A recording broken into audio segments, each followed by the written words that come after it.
Бул пробка качан чечилет? Кандай болот? Бул өзгөндүн жолу мына. Центрге жете албай, жарым сааттан бери урабыз.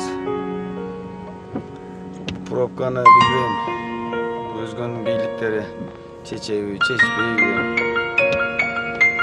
Бир контролдоп кое турган орган деле жок.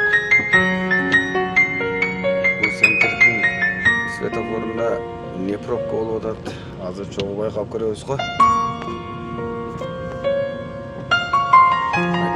До конца да көрөбүз го. Мына өзгөндүн базарга жакыныраак жолу Манас көчөсү. Болуш керек, Манас көчөсү.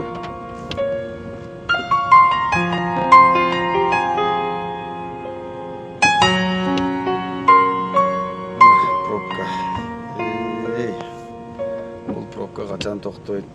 Качан жоюлат? Мен акылымдан жетпей калды.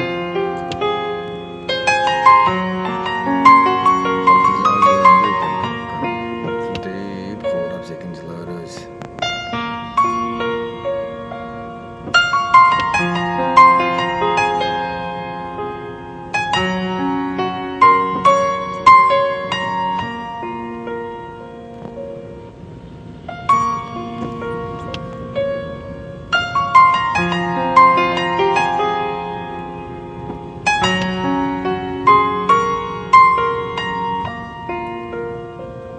Центрди порядкага келтирип койсо ушул пробка чечилип калмак.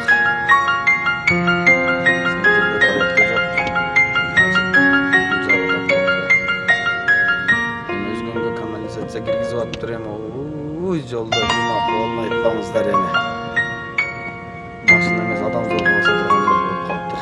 Бул канализация качан бүтөт? Ким билет?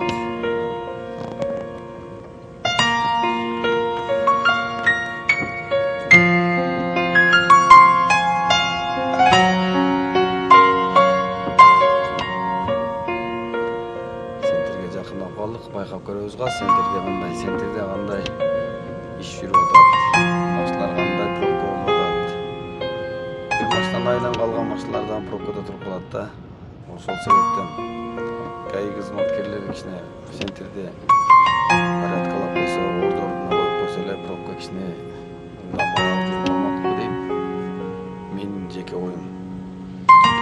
Бул жерде ГАИлерди деле күнөөлөгүм келбейт, машина көп.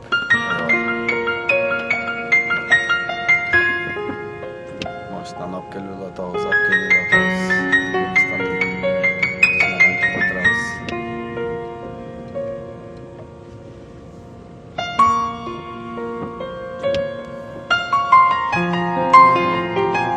Пробка.